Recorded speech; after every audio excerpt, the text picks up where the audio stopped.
Hey, what's up everybody? I'm gonna make this quick video to show everybody who's attempting the repair on a Dodge Ram gauge cluster to fix the tachometer. There's a couple of errors that I made during my repair that actually I had to take apart the whole gauge cluster again and reset some things like that. And I just want to tell you guys, before you do your repair, to look out for these things, which I didn't, and I'm sure it's going to happen to other people too. And I haven't seen it in any other videos, even though I've only watched 2 or 3 videos on how to do it. It may be out there, I don't know, but I figured I'd just make my own real quick and be done with it. So anyway, the repair involves this. You take this, there's a bunch of screws here, and you can watch other videos to show you how to do this repair. I'm just going to show you the errors that I made for you to watch out. Alright, so here we go. So the original repair is on this chip here, and this chip here, okay? The repair is to basically melt the solder on all these prongs and just get them to stick again, right? So now I take, well, let me just get this out of the way too. I forgot about this. I take no credit for this repair. I watched this video and I've read a bunch of stuff on forums, and I did not come up with this repair. All I'm doing is following other people's videos that I've watched and stuff I read on forums on how to do it. And so I just want to get that out of the way. It's not, I didn't make this up. Anyway, so what happens is, well, anyway, what it seems like happens is something on this gauge cluster isn't straight, whether it's a PC board or this white plastic, right? And when the screws are all in and tight, it causes pressure on this side of the PC board, right? And then I think over time, these little prongs, because of that pressure, they start to pull out of the solder little by little.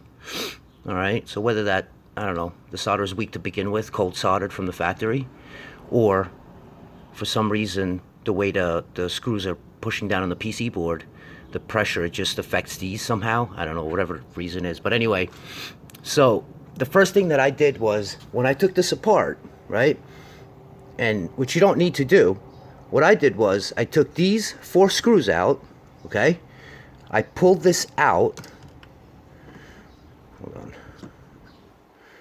I pulled this entire thing out of the front plastic and the see, that's what you're left with, right? And there's your gauges, okay? Now, there's no reason to do this, right? The reason why I did this is to be able to remove the entire PC board and inspect the back side of it, right? But you really don't need to do that. If you just have a tach problem, don't pull this out, okay?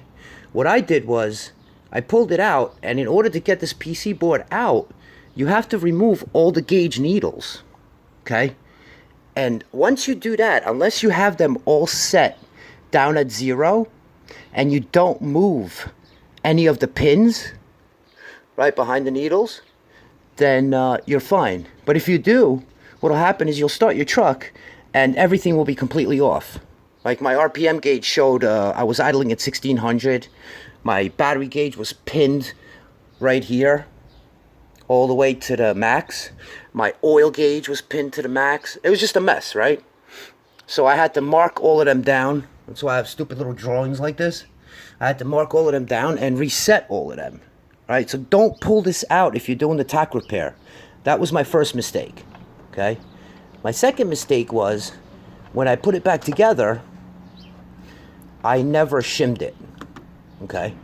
Now, I don't know, I didn't investigate this, but from everything I've seen, all the videos and everything I've read and my own experience, I believe that the main problem is this right here needs to be shimmed, okay, to alleviate that pressure on the PC board, causing these prongs to get loose. So what I did was I got some nylon spacers, and I just cut them with my Dremel and made a couple little thin spacers, and I put them in there, put it back together, and it worked perfect. Now, before When I first did this repair, I didn't put these spacers in, and I put my cluster back in, and I still had a problem with my Tach. It was jumpy.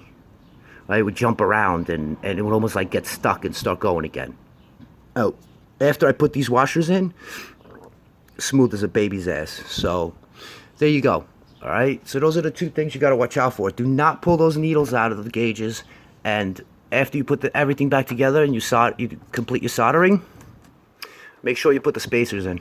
Put something in there. There's a video of a guy who does a really nice job and shows how to do it. And he uses electrical tape that he rolls around like 6 times, drills a hole in it, whatever. You could do that too. Whatever, but just put a spacer in. All right? Take care, guys, and good luck.